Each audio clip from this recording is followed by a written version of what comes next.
Duchy of Cassius, the whole extended family gathered around a sumptuous table. Len's older brother's voice rang out. You have to eat carrots too. But the girl replied that she didn't like it. Her brother inclined his head toward her and told her that she should eat well to be healthy. His sister replied, She doesn't like Leonardo's carrots. Will she die if she doesn't eat them? The brother sitting next to me on the girl's right hand said, Why doesn't she just eat that carrot already? Suddenly, pounding his hand on the table, their father shouted, Enough! None of them has the right to force his daughter to eat something she doesn't like. Father asked how a dish with Helena's unloved ingredient ended up on the table in the first place. You can say goodbye to the person making the menu. The man looked toward the maids who were standing in the corner of the dining room with trays of food, and they were already worried about what was going to happen to them. The girl said in a very loud voice, Daddy, don't! You can't get kicked out of work for such a small thing. You don't have to be angry. Dad said, Okay, he'll ignore the mistake this time, but next time he won't tolerate it. Almost the whole family immediately started hugging the girl and saying they're sweet and innocent bunny. She's so kind. And she was the only one she didn't like. That's the whole situation, she thought. It's nothing to be bullied. It's nothing to be bullied. 20 years old already. Leonardo asked, Are you well, milady? He noticed that the girl was eating almost nothing. She said, Yeah, I just don't have an appetite. She couldn't say he was the reason she had no appetite. The brothers started pestering their sister again, saying that if she ate all the carrots, she would be given a gift. Leonardo said he would also give a present if his sister would eat all the carrots. His sister asked, But why isn't it even her birthday today? My brother had an idea. He went up to Leonardo and said, Brother, maybe he should give something to his wife. She's gonna be mad. The girl smiled and asked, Are you sure there's a present for me? She thought that finally in all this time, Lycum, but for once, had thought of her. The girl's spouse asked, A gift?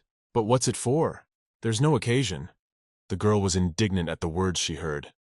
She replied that today was their wedding anniversary, exactly 2 years ago. Leonardo interjected, Wedding anniversary? He'd forgotten. Liam asked, Did he forget? Well, he's not a very good husband. Even Helena was surprised and said, What, but she did! It's today! Father Duke Cassius said, If you make a family, be good enough to take care of it. And she's the heroine of the whole thing, sitting there watching. What's surreal? She sees, Why do they always throw something out? Leonardo said, Yeah, okay, it's his fault for forgetting the anniversary. His wife sat back with a slight smile and thought, But you can't just apologize, you lamb. Is he stupid? Leonardo said, Nowhere is it written that a husband is obliged to give his wife gifts on their wedding anniversary. And at first she thought she was lucky to be in the world of the short story.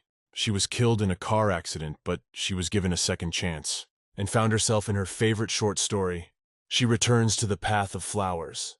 Elena was originally a pathetic orphan and from the slums, and the Cassius family, consisting of Duke Cassius, head of the noble house, and 2 sons, the elder Leonardo and the younger Lycum. They adopt Elena and welcome her into their family. The newfound brothers and father give the girl lots of love and care. She loved reading about this trinity spoiling Helena, but as it turns out, reading and watching are not the same thing. Elena is the protagonist of the novel, and she's the girl whose wedding anniversary is today. Her name is Adele Valles. She's the wife of Elena's brother Leonardo.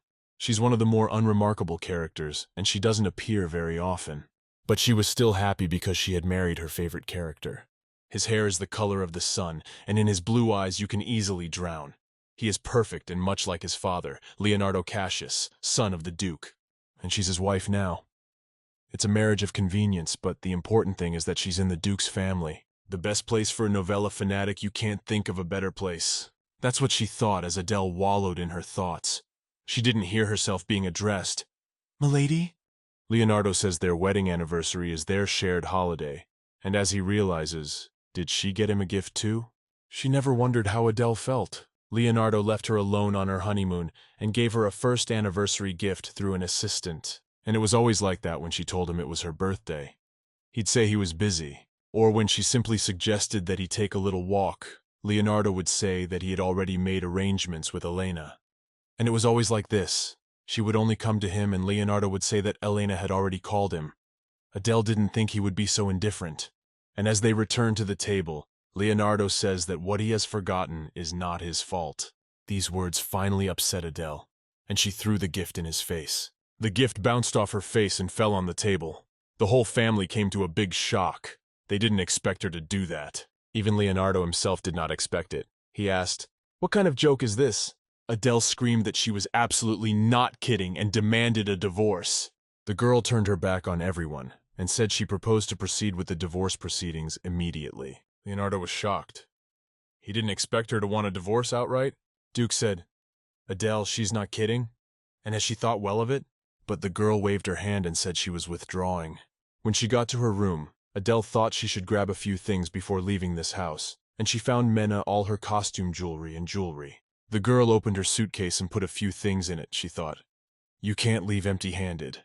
There was a knock on the door, Adele thought. Well, he came quickly. Leonardo swung the door open and shouted, "Wife, does she really want a divorce?" Adele replied, "Yes, she's already made up her mind." Leonardo asked, "But why is she unhappy with their marriage?" Adele picked up her suitcase and wanted to leave the room, but Leonardo blocked her way. The girl said, "Get out of the way, she's leaving." Leonardo said sorry he forgot about the anniversary, just him, but Adele interrupted him. "What makes him think it's just that?" Leonardo said, "He admits they have difficulties, but that's normal for a marriage of convenience." Adele said, as if she didn't know it herself. Leonardo asked, "Then what's the matter?" Leonardo saw their wedding dress standing in the corner of the room, covered with a veil. He said to her, "Wife, look at that dress." He took off her cape, and the dress was really gorgeous, with bows and roses as sky blue as a cloud. Leonardo said, "Do you remember wearing that dress to your wedding? Those were good times." But Adele said they weren't good at all. Leonardo interjected, wondering why he was upset by those words. Adele said she wasn't feeling very well at the time. In fact, it's not even her wedding dress.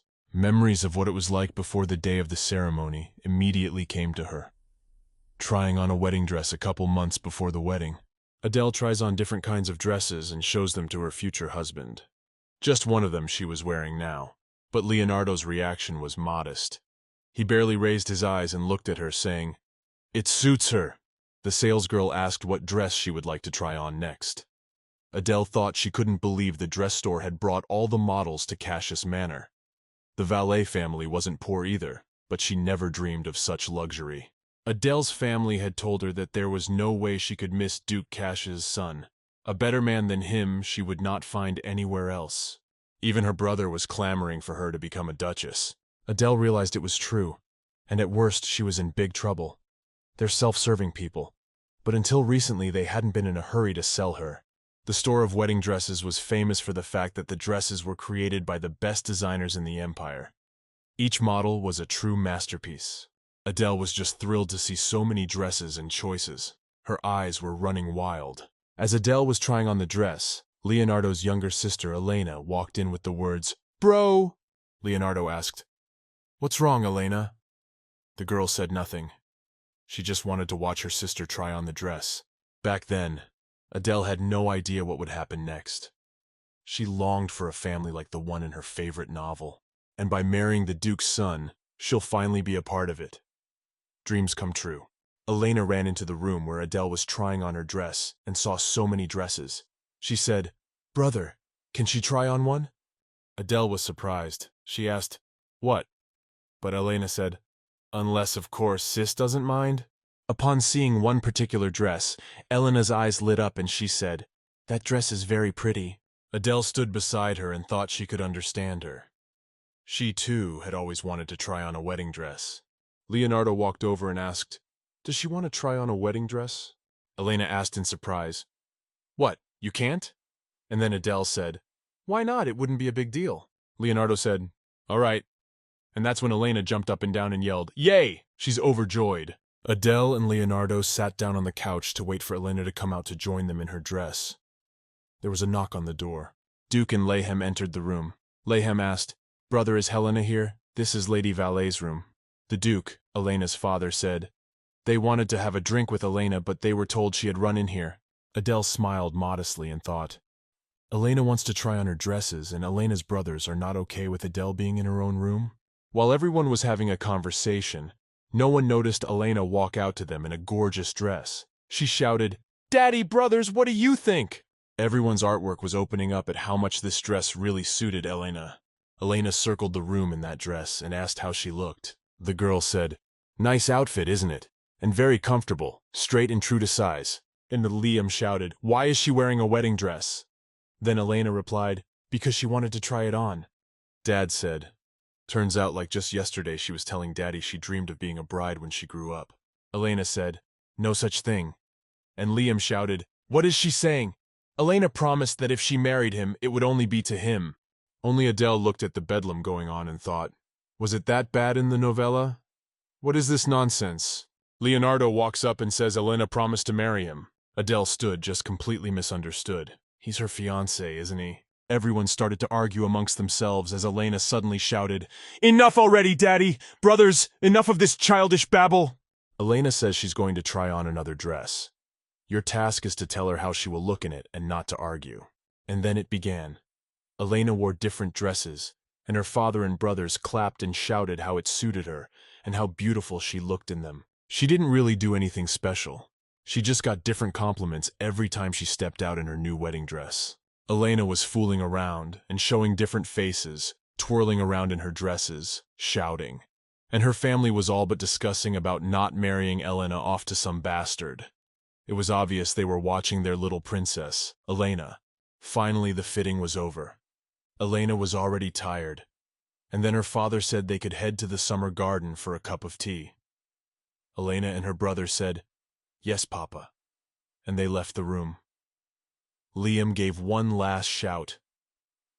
"And good luck to him, brother!"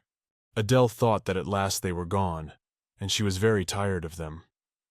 At that moment, Leonardo stood by the dress and looked at them intently. Finally, he said, "How about this?" taking one rack that had a dress on it.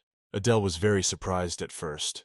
She wondered if he was involved in choosing the dress, but when she turned around and heard his words, he said, "Elena looked beautiful in it." "The memories are over." Leonardo said, "Yeah, no, she definitely tried it on. He remembers." Adele yelled, "Yeah, when it was like that, she wouldn't even pick it up."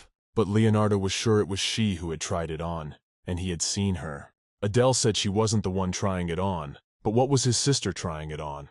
And then Leonardo hesitated. Was it Helena? He suddenly shouted that he would never make such a stupid mistake. She had definitely gotten something mixed up. Then Adele shouted at him that he thought she was completely stupid. She could certainly tell the difference between the two dresses. Leonardo then asked if she thinks he can't tell the difference. Is she making it up now so she has something to accuse him of?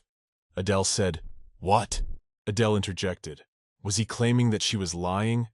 Leonardo said that's not what he meant, but he couldn't have confused them, even if they are similar in some ways.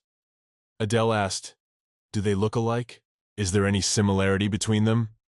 "They are two different people, different complexion, different hair color, different eye color." What Leonardo said. But even if she claims and is telling the truth, why didn't she say anything then? Wouldn't she have been offended that someone else was trying on her dress? Adele wondered what he meant, why she only remembered it now, and had been silent all this time. Well thought the girl, and decided to ask him what she had said to him at dinner tonight. Leonardo said, "Why is she asking all of a sudden?" Adele replied, "Just tell me." And Leonardo began to remember. He remembered how she said she had no appetite. Adele asked, "What else?" Then his brother asked him if he had prepared a gift, and then she talked about divorce. Adele asked, "And before that, what else came before that?"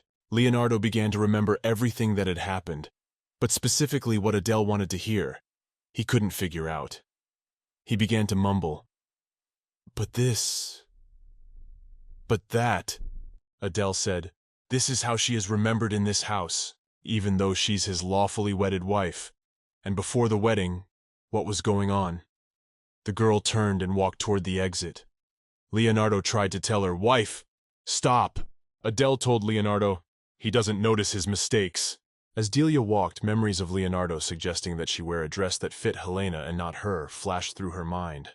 As he offered her the dress Elena was trying on, different thoughts ran through her head. One thought of the Cassius family doesn't know her well yet. She won't jump to conclusions. She'll be patient for a while. And in the end, there was never a place for her in that house after all these years, and neither was there a place for her in their hearts. Leonardo said his family members are very close. Adele responded, and she's not with him, so she's leaving. Leonardo put his hand on her shoulder, saying, "Wife," with that. He wanted to stop her, but Adele took his hand away and said she would prepare the papers and mail them to him. All he would have to do was sign. But Leonardo kept running after her, even down the corridor, and shouting to her, "Wait! Come on, Adele, please!" But the girl walked on and said she had had enough of his ravings. Leonardo interjected what she had said. He didn't hear. The girl turned and said, "Bullshit," as she approached the stairs.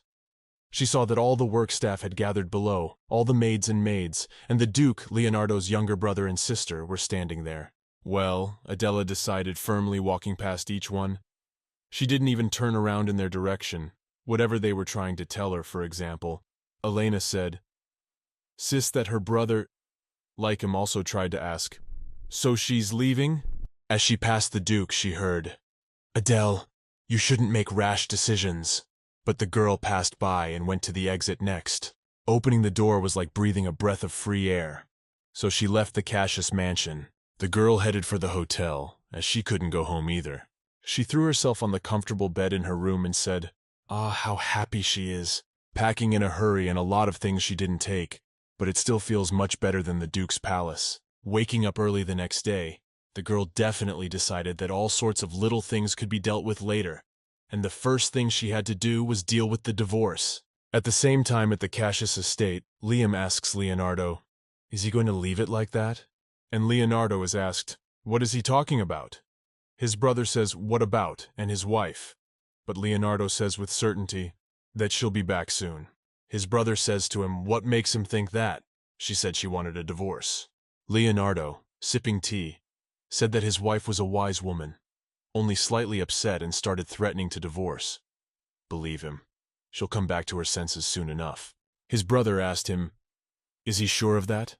Leonardo replied, "Their non-marriage is not originally based on feelings, so they are far from being the main thing in it." Then Liam said, "So he thinks she'll be back soon because he values the prestige of their family?" Lehem asked, "What will he do or undertake if suddenly she doesn't come back?" But Leonardo insisted. He said in a calm tone of voice that of course she would come back. Lycum was getting nervous, but how could he be sure? Leonardo told him, "Elena said it's going to be okay." Lycum interjected, "Helena, well, since she said yes, then it will be all right, absolutely." Elena always gives them valuable advice, and sometimes she can say something that completely stuns the interlocutor. But still, Elena's always right. Therefore, Leonardo said with full confidence that they would definitely not separate. The next morning at Duke Cassius's estate, the butler came to Leonardo's door and knocked, saying, "My lord, he is already awake. They are waiting for you at the front door." Before the butler could say who was waiting, Leonardo sprinted out of the room, nearly knocking the butler down again, and he headed for the exit to see who was there. But he already knew who had come. The butler tries to stop him. "My lord, but he can't hear anyone anymore." Leonardo was sure that, well, of course she was back, just as he'd said. Opening the door, he said "wife," but was stunned. The messenger was standing in front of him, but not his wife. The bedraggled man asked, "Are you Lord Leonardo Cassius?" Leonardo asked, "Who is he?" The guy held out a large envelope and said, "Lady Adele asked me to deliver this to you personally in your hands." Leonardo asked, "What is it?" The boy took the envelope in his hands and did not yet fully understand what was in it. Who opened it? He pulled out a document on which was written a statement of dissolution of marriage and a small note peeking out that spelled out that they would meet today at noon outside the town hall. It wasn't until he saw the statement that it began to dawn on Leonardo a little that she wasn't coming back after all. The main square of the city of Loen, the capital of the Esteros Empire. City Hall. Leonardo stood near the entrance and was very nervous. He paced from side to side and waited for Adele to arrive. Suddenly he saw her and shouted, "Wife, she's finally here!" Adele walked up to him and said, "Wow, he's not even late." Leonardo asked her why she sent him this. In his hand, he had a document in his hand, a divorce petition, crumpled up. Adele asked, "And how he himself thinks to divorce him, genius." Leonardo shouted, "Divorce! She's indeed leaving him." Adele said, "Yes, believe me, it's no joke." The guy said how could she, and he was a fool to worry about her. Adele said she didn't ask to be worried about her, just glad since he admitted he was a fool. Leonardo shouted, stepping closer to Adele. Wife! Adele shouted at him too. What? Leonardo didn't expect her to yell at him, and in that tone of voice, she never yelled. And Adele told him that he thought he was the only one who could scream. Leonardo coughed and said that he had done a lot of thinking after she left. He admits that he was quite. But Adele interrupted him by turning around. She went to the front of the building and told him that they would talk about it after they signed the papers. Leonardo asked. He didn't understand why she was acting like this. And the girl said to him, that's because she doesn't care what he thinks.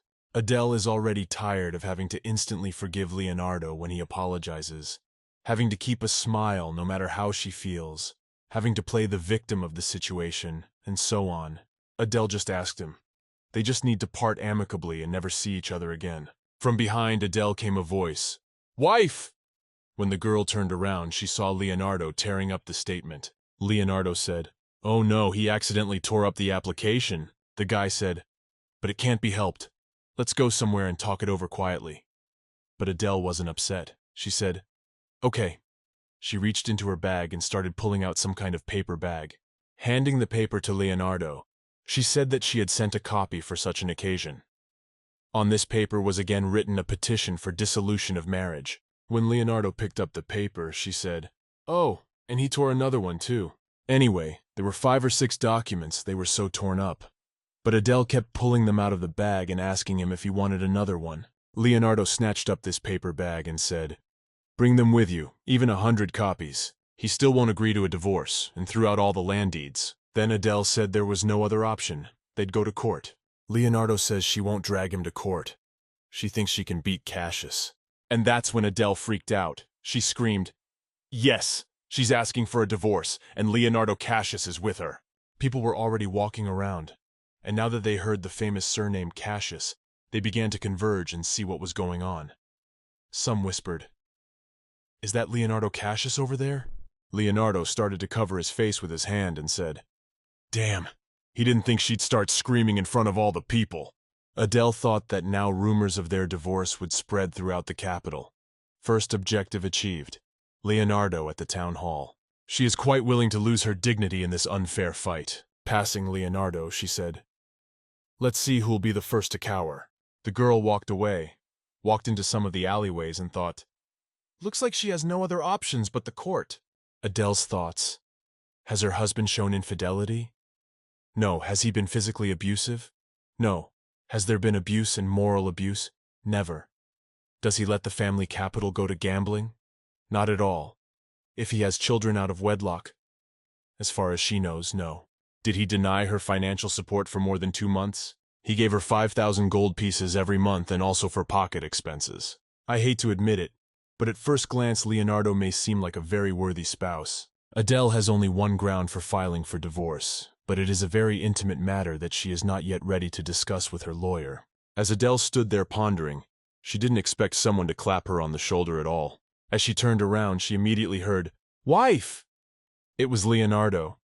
He grabbed her by the shoulders and told her that he wasn't very good at expressing his feelings, but he still loved her. Things are not easy between them, but the guy was really nervous. He really didn't want a divorce. But Adele was sure of her decision. She thought, But why is he such a stubborn sheep? Adele screamed at him. Why should she even believe that?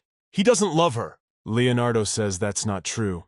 He married her because he fell in love, and he doesn't want to divorce her because he still loves her. He'd had plenty of far more favorable parties, but only one girl had caught his eye, and that was her. Adele said, Does he think she doesn't know why he chose the Valet family? Abandoned mines in Andalus. Elena wanted them for herself, that's why he married her. They used to be well mined, but gradually the gold dried up and they were abandoned. The mines were owned by her family. Who would have guessed that they would turn out to be a real treasure trove? Only she and Elena know about it, by the way. She because she read the novella, and Elena because she went back in time.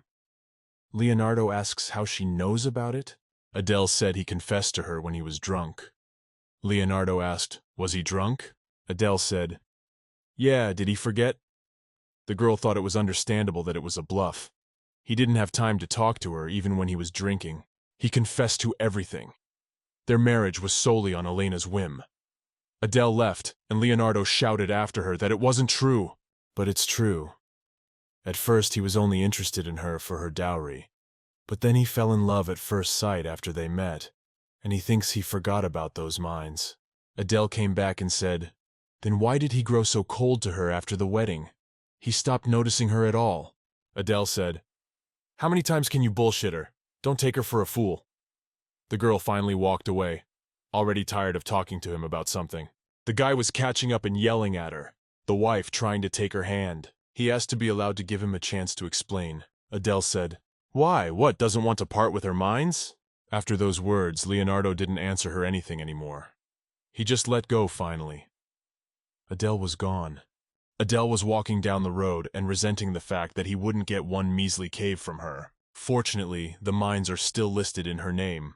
At one time she told her father that she should sign the mines over to her. Then she would simply transfer their use to her husband, and they would avoid unnecessary taxation. Besides, it would be reckless to get rid of their mines when new mining technology was about to emerge, and they could dig deeper. My father said she was right, and agreed. There's still valuable rock in those mines. The only problem is that they're located deep underground, so the losses from mining may be even greater than the possible gains. Occasionally the mines came up in conversation, but then she would excuse herself by saying that it would take a while for Cassius to take possession of them. Adele kept lying and saying her parents hadn't finalized the paperwork yet. Then she said that unfortunately the documents were lost on the way to the estate. Her last lie was that the Shield family couldn't do business right now. He was stress sick. The entire Cassius family joined forces in an attempt to get her mines.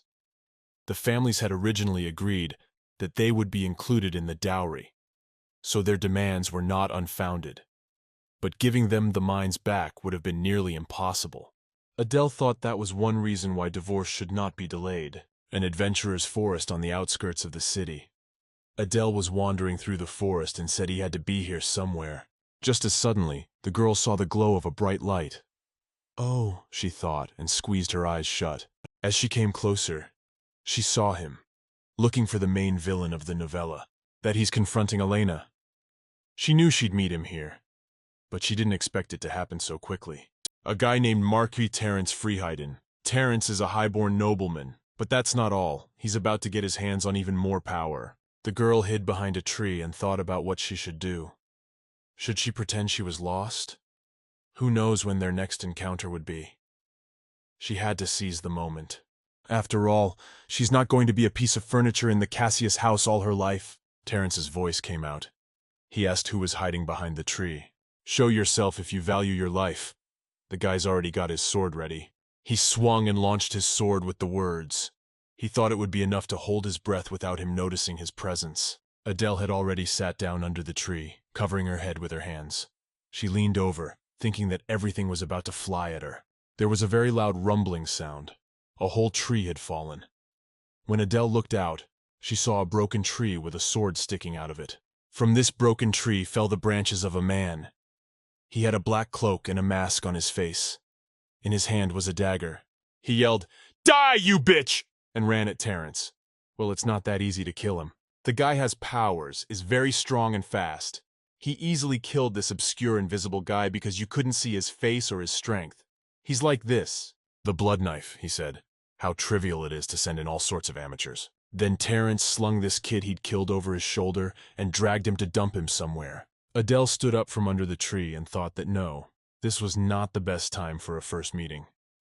Unfortunately, the meeting would have to wait. Inexplicably, she stumbled and didn't notice that there was a ravine behind her and flew straight down. She thought she was finished, either badly bruised or dead, when suddenly she found herself in some strong, strong arms. Adele was able to get a closer look at him. Up close, he's quite attractive. But she needs to pull herself together now.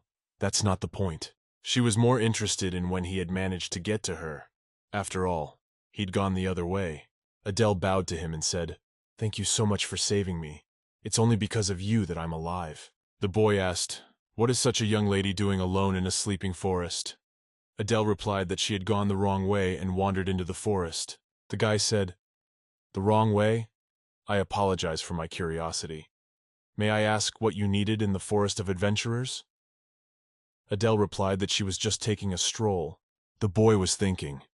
After all, it was a long way from here to the main trail. He even said it was in the opposite direction. The girl just smiled at him, but thought it looked like it wasn't a very good lie. The boy said that the young lady had gotten lost while walking in the woods. Adele realized she was talking nonsense and began to think of something to say. What she meant was, "She's here on a case. She came into the woods and got lost." Just like that. The guy asked if she could share with him what the deal was. The girl replied, "Oh, come on, it's private." The guy had already grabbed his sword from behind just in case and told her he was very curious. "There are only all sorts of bandits walking around here, yes, mercenaries." Adele realized he didn't believe her at all. She grabbed her amulet brooch. If anything happened, she could call on his help. All of a sudden, the guy said, "You wouldn't happen to be here for him, would you?" Adele said, "Okay, let me tell you all about it." Even though it's really personal, she can't help but satisfy her savior's curiosity. "She came here to hire a mercenary for protection, or rather as an escort. I wanted to divorce my husband and he said he won't let me go. I'm scared that he will come after me." The girl let a tear fall for plausibility. The guy said, "I see. Now it makes sense to me. Judging from your attire, you are a noble lady. Why don't you ask for protection from the knights in the order?" Unfortunately, she can't afford them. They have to be paid very dearly. The guy bowed and said, "In that case, I apologize for his inappropriate advice." Adele said, "No, that's you now. Sorry for bothering him." Adele said she would go. The girl who turned around didn't look under her feet and hooked herself over a branch, almost falling but managing to stay on her feet. The guy said, "Ah, you must have been the one who felled him during training. Your skills are impressive." The guy said he won't be modest and is really good. She won't regret hiring him as a bodyguard. Adele asked, "What does he have to say?" The guy said, "To escort me." "Escort you?" He said he was a sort of traveling mercenary himself and was looking for an employer. Adele knew he wasn't just a mercenary, and she knew he was a marquis, and he was telling her fairy tales. As you can imagine, what she's having a hard time with right now. The guy said minimum wage was enough for him, but since she can pay a pittance to such an experienced warrior. The guy said she had just almost fallen off a cliff, so she could use his services. She said, she'd like to find a female bodyguard. The guy said, "What's the difference? They're not sleeping in the same bed." Adele thought this was a great opportunity. Then she could get close to him and scout out some information she needed. Then the girl said, "But since he insists, she will be very grateful to him." The guy bowed and said his name was Terrence, but he asked to be called Ter. Just like that, quite by accident, she hired the main villain as her personal bodyguard. She thought, that's perfectly safe, isn't it? Walking down the road, they steered. The girl's name seemed to be Adele.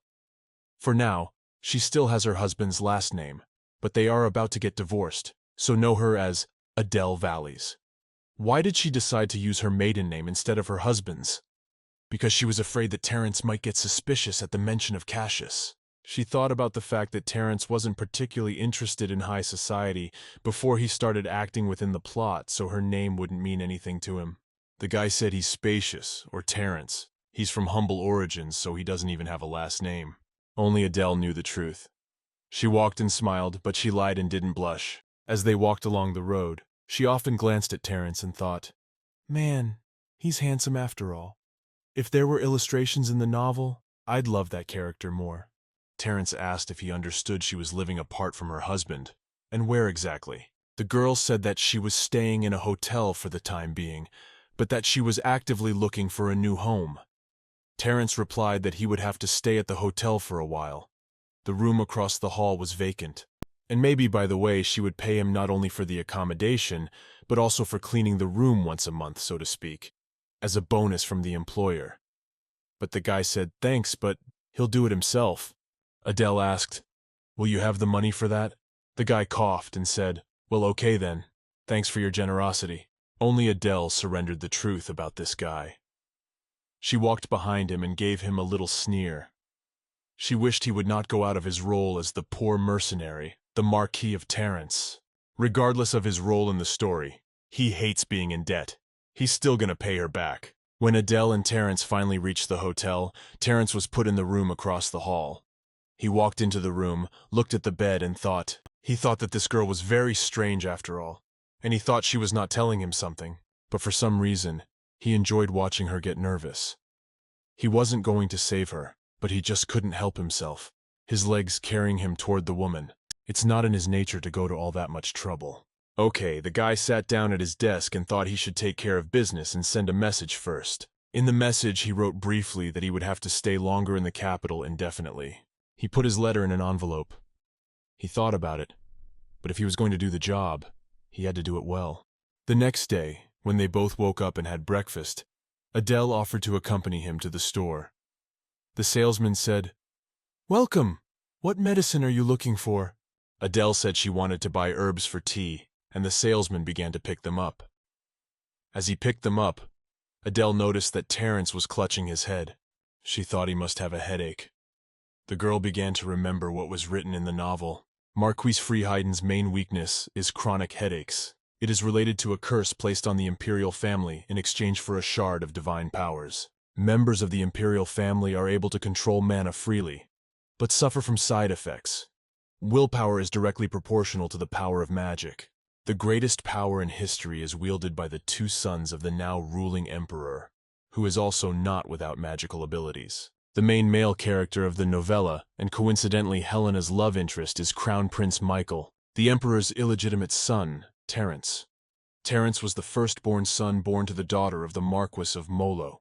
When the current emperor's older brother died unexpectedly, Terence was unforeseenly given the title of Crown Prince, creating a delicate situation. The Marquise's daughter suddenly disappeared, and the emperor, then still Crown Prince, was shocked.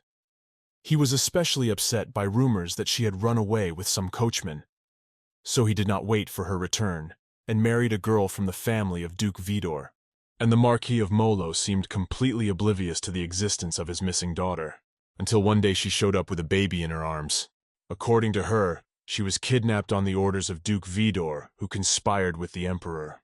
However, there was no physical evidence of their guilt, so such influential people as the Duke and the Emperor got away with it. There was no place for her at court.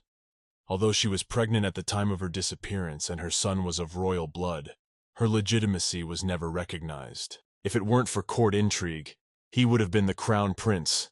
But in the end, cruel underhanded games took everything away from him. That's the story of Terence Freeheiden. He can't openly call the Emperor his father, and Duke Vidor keeps sending assassins to him. Adele felt really sorry for the guy. He didn't deserve all this. On top of that, he's being driven crazy by relentless headaches. Because of the intolerable pain, he started taking a drug called Devil's Claws. And the Crown Prince, also suffering from headaches, had Helena. And surely her blessing of the goddess would neutralize the curse. Adele got a little angry. She thought, oh man, they're the realest sooks. This character is stronger than the strongest. Some get the title of Crown Prince and the blessing of the goddess of the bride in addition, and some suffer because of the unfair status of a bastard and have to numb the pain with drugs. A desperate Terence loses consciousness due to the side effects of the drug and finally dies. Finally, the salesman put all the purchases Adele had ordered into a bag and gave it to her. The girl paid, saying, "Thank you." She left the store. As she walked out of the store, she thought that this tea would definitely help. She wanted so badly to help Terence, to relieve the pain. When she arrives at the hotel, she makes sure to make a cup of tea. The so-called healing tea eases the effects of the curses placed on Terence. True, Elena from the future invented it, but apparently this time it will be her. Elena won't know about this. She originally planned to use Terence to expedite the divorce proceedings, and then leave the Empire before the battle for the throne even began. But now she doesn't want to leave him. He seems so sweet and not evil at all. When Adele approached Terence, she said, "Well, that's done here, and they can move on. Medical tea can help Terence get rid of the need to use drugs." After they went into a few more stores, Terence asked why she needed holy water. The girl answered that she needed it to make medicinal tea, but she wouldn't tell him what exactly was added to the tea yet. By the way, she didn't know there was a temple in the adventurer's forest. "Yeah," Terence said, "it's a lot quieter here than in the city." Just as suddenly Terence screamed and they ran, he held her hand. Terence and Adele hid behind a tree. Terence hugged her with one arm and held the sword with the other. Adele asked, "What are you doing? Tell me. Why did he pull out the sword?" When this stranger turned around, Adele recognized him and knew he was following them. And when this stranger turned around, She even recognized it wasn't him. It was her. It was Tara. Adele thought she was following them. Suddenly, Terrence ran at this stranger. At first, he didn't see who it was, but when he got closer, he realized it was a girl. He attacked her with his sword, but she fought back. Terrence quickly managed to disarm the girl and twist her hands behind her back. Then he asked why she was following them. Terrence threatened the girl with his sword, holding it to her neck, and she immediately cried out, "My lady!" The guy asked Adele if she knew her, and the girl said she did. She was a maid in her husband's house. The girl said she came to the lady because she had something important to tell. Adele asked. Then why had she surreptitiously followed them all the way? Adele also asked if it was Tara that Elena sent. The girl said she didn't understand what Adele meant, claiming that Lady Elena had nothing to do with it. Adele screamed, saying that she thought she knew how Tara had followed her many times, scoping out her weaknesses so they could control her more easily. Tara was a faithful servant to Helena's parents, and they were given a small piece of land in return for her loyalty. However, it turned out to be a trap, and soon Tara's family was stripped of everything, and the girl, having lost her loved ones, experienced a thirst for revenge. She was hanged for the murder of a particularly noble blood, so it was in her first life. Upon returning to the past, Elena visited Tara and offered to help her, along with her. She probably wanted to get her hands on Tara's ability to recognize information, as well as her ability to concentrate on one thing. Terrence leaned his sword against his neck again and asked Lady, should he deal with this spy? Adele asked Terrence that she needed to talk to Tara alone so that he would step away. The guy said he was walking alone. He'll move far enough away so he can't hear you talking. Then Adele leaned over to Tara and told her in her ear that if she worked for her, she would tell her where to find her greatest enemy, Viscount Sillin. Tara asked how she knew, but Adele pointed her finger quietly and said it was a secret, just like Helena's. Adele said, she must not have wondered how Elena knew everything, like some kind of seer. Well, Adele knew that Elena didn't tell her biggest secret until the very end of the novel. Tara said she didn't care how she knew her motives. Not you, her mistress. Really? Adele asked, wondering why then. Elena still hadn't told her where Sillin lived. Tara said she tells her, we'll tell her when the time is right. Adele asked, really? Why is that? Is she lying by any chance? Tara got angry and yelled, shut up! Adele said, not at all interested. And what does she know? For Tara, revenge trumps everything, and even loyalty. Tara asked her what she wanted from her. Adele thought it worked. She was interested, and she said, go back, Tara, to Elena and report this. Tara asked in surprise. That's it? Adele said, it's not that hard. It wasn't, was it? Tara asked, okay. When will you give her the information you promised? Adele pointed her fingers. In 2 months. Adele sighed. Phew, that's Tara. She was getting a little spooked. The girl's gone finally. In fact, it wasn't that Elena was deliberately withholding information from her. She only knew that the Viscount was in hiding. She'd read that in the newspaper in her first life. And in this one, by the way, she also faithfully read every issue. Adele thought that sometimes getting caught was much better than time travel. Most of all, Tara wanted to question Helena's honesty and help Adele with her divorce. Terrence saw that the girl had left. He approached Adela and asked how the conversation had gone. Did she seem to have forgotten all about him? Adele asked if he had heard what they had talked about. The guy smiled and said, no, of course not. He always follows his employer's orders. Adele said that such a loyal bodyguard should at least be treated to lunch. Let's get back to the hotel. Back at the manor, she told my lady that she had come. Helena replied, hi there, Tara. Did everything go well? Tara replied, yes. Then Helena told her maids they could go. The maids began to insist that my lady try on at least one more dress. But Elena asked them to please leave.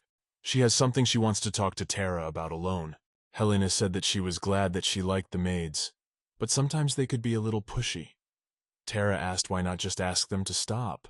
Elena asked, so, how's her little sister doing? Tara replied that she hadn't noticed much. She'd been out shopping today, but that was technically true. Helena asked what she was like.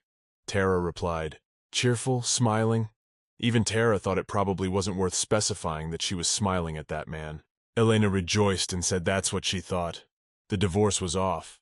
Big Brother just said that Sis knew about Anna Doll's mines, so she thought that was probably why she was offended.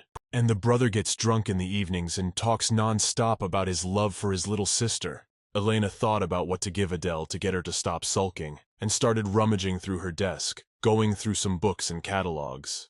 Tara asked, "Are you planning on leaving the mines for now, Lady Adele?"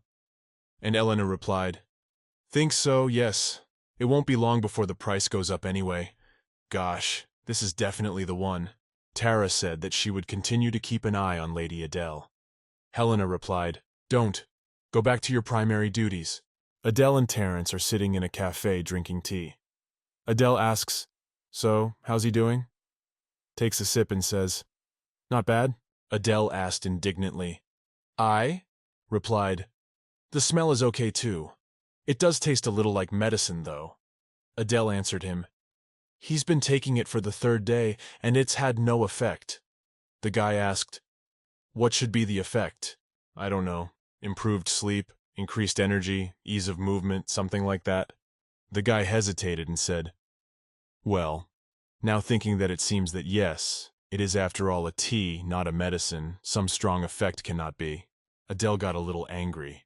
She knew it wasn't just tea, but if she asked him directly about his headaches, it would open her up right away. The girl wondered, or maybe she hadn't cooked it right. Great. She decided to look at it, closing her eyes for a second.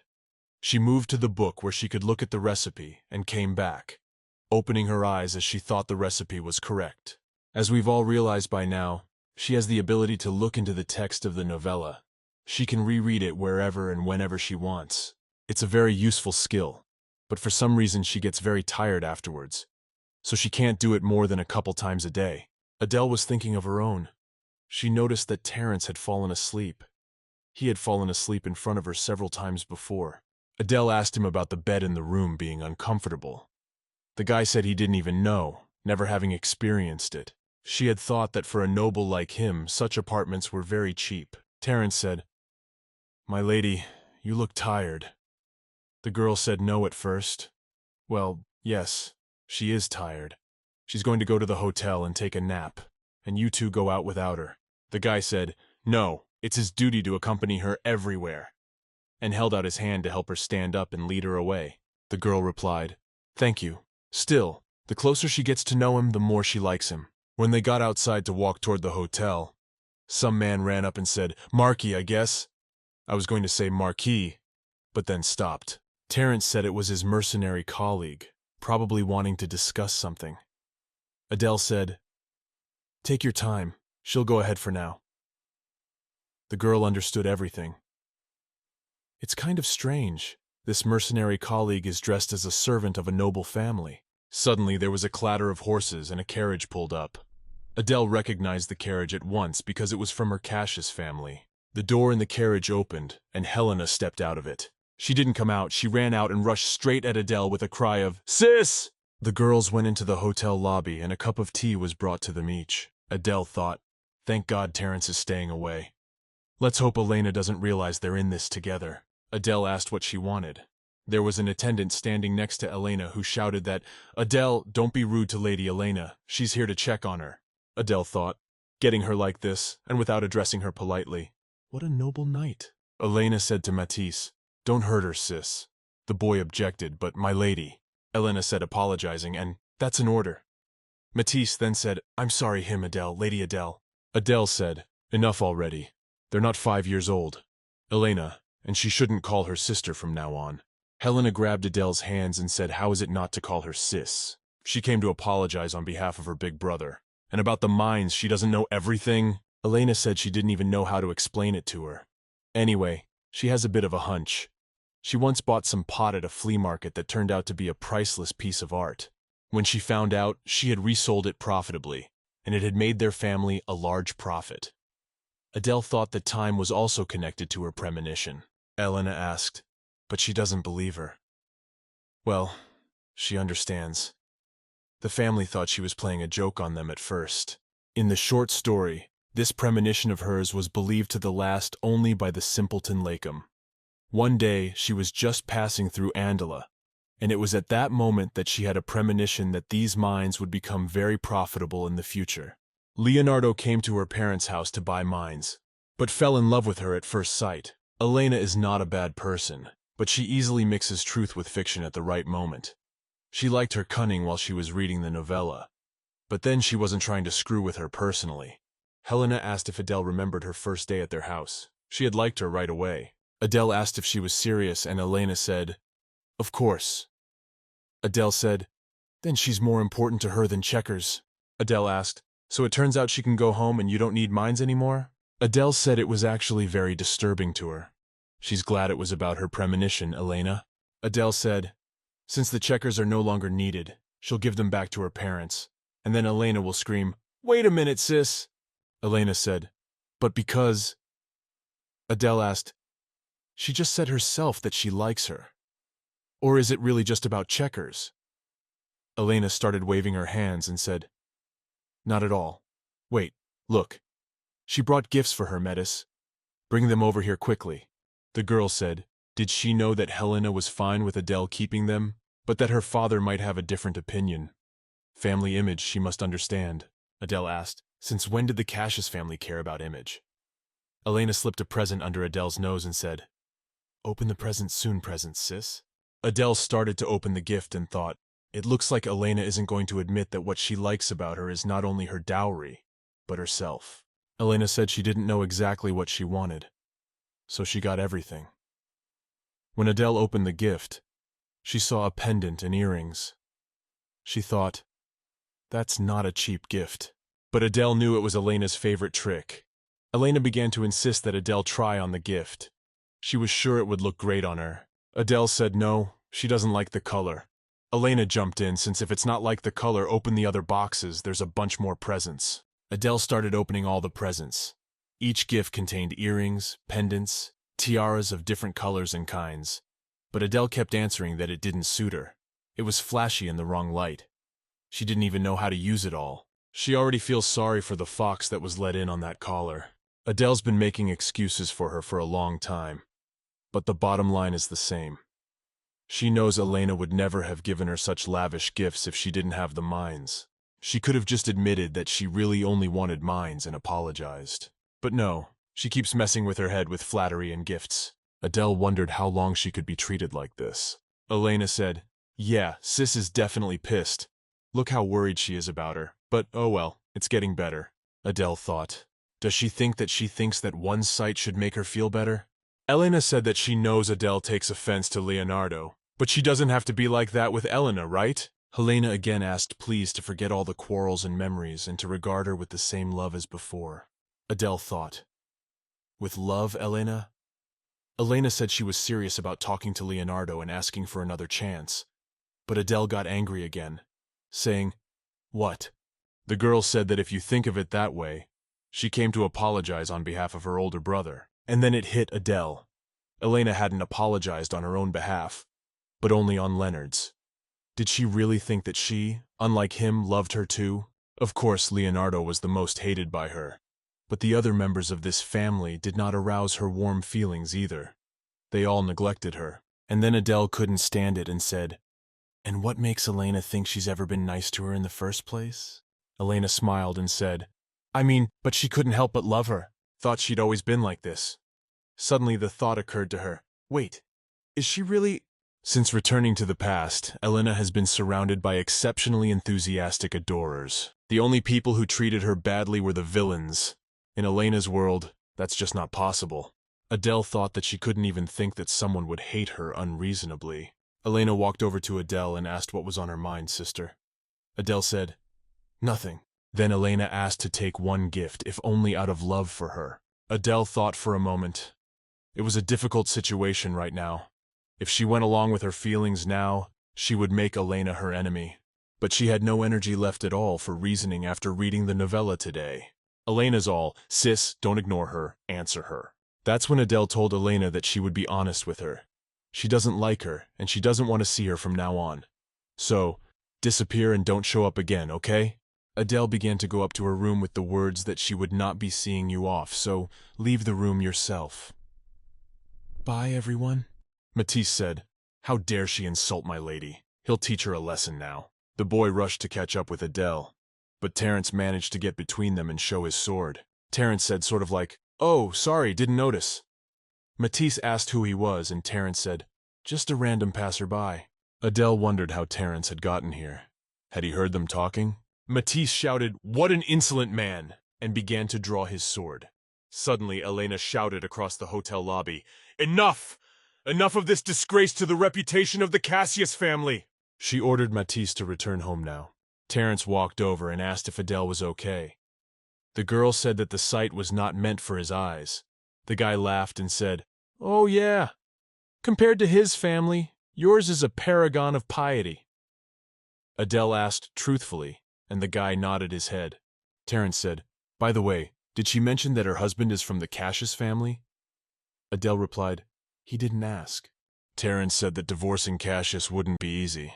Adele said, "Right. She filed papers with the court, but there seems to be some kind of problem." Adele asked, "So, did you talk to your fellow mercenary?" Terence replied, "Yes, I did. He said there was something waiting for him back home. Then you should probably hurry up." Terence replied that he saw the man often enough as it was, and that it would be all right if he delayed a little. Adele wondered who was waiting for Terence. Someone important. Probably since the servant had come in a hurry. "Right, I remembered." "Stop," said Adele. "A man Terence sees often and can't be kept waiting. Is it really the Emperor?" Then Adele started shoving him out, saying, "Terence, hurry up already." The guy said, "Yeah, he's taking his time, if anything." But Adele said, "That's okay, he'll wait for you. Come on, hurry up. Go to the man who's waiting for you." When Terence left, Adele thought, if this man was really the Emperor, there was a good chance that he had a really important conversation with Terence. Terence, he's been in the shadows for a long time, but soon his name will be heard by everyone. Marquis Freeheiden's estate arrived by carriage. Met by the Emperor's aide, he said, "He told you to hurry." Asked where the Emperor was. The aide replied, "His Majesty is waiting for you in the main hall." Terence said he should have told him not to wait and to go back to the palace, but the aide replied that he was anxious to see him. The aide asked, "Marquis, your attire?" But Terence replied that he hadn't had a chance to change. Terence entered the room to the Emperor, greeted by saying, "Hello, your Majesty," and bowed. The Emperor said, "Well, at last I've been waiting for you. Emperor Dominic 23rd, Emperor of Asteros." Terence said, "I'm sorry, you should have given him advance notice of the visit, then he would have been prepared." The Emperor said, "Fine, he doesn't need all those formalities." Emperor Dominic said he understands that Terence enjoys being young and everything, but how long can you wander off somewhere? The same goes for his clothes. Terence remembered that his clothes had been bought for him by that lady Adele who had said, "Choose by quality and don't be fashion-oriented. The suit is the second face of a businessman." He remembered picking out clothes and Adele saying, "I mean, you don't have to give, take." She doesn't understand him at all. Terence thought Adele was being too nice to him. The Emperor saw Terence's hesitation and said, "Terence," but the boy replied that he had nothing to say. The Emperor realizes that he wants to see the world, but from this day forward, it's time for him to start learning the skills required of a person of royal blood. The boy was surprised. He said that the Emperor then answered him that he was his son, Terence, and he wanted to bring him into the palace. The guy said he needed to think about it. The Emperor replied, "There's nothing to think about. Thinking about being a prince. He'd be lying if he said he never dreamed of it. Now is the best time, with Vidor's position weakened by the rise of Cassius. The crown prince was now caring for an orphan, and the empress's position at court had deteriorated." The Emperor asked, "Does he not desire power?" The boy remained silent, but he thought that power didn't interest him. However, he wants to see the face of the Empress, who just recently sent an assassin after him. And how will Mikhail, who is used to getting everything without much effort since childhood, react? If he inherits the throne, he can have anything he wants. Wouldn't he have something he didn't want? Terence thought about what he wanted. Even after becoming a prince, he would want to recall memories of Adele for a moment. But then the guy thought, oh, what's he even thinking? After he says yes to his father, his life changes dramatically. That's the kind of offer you don't turn down.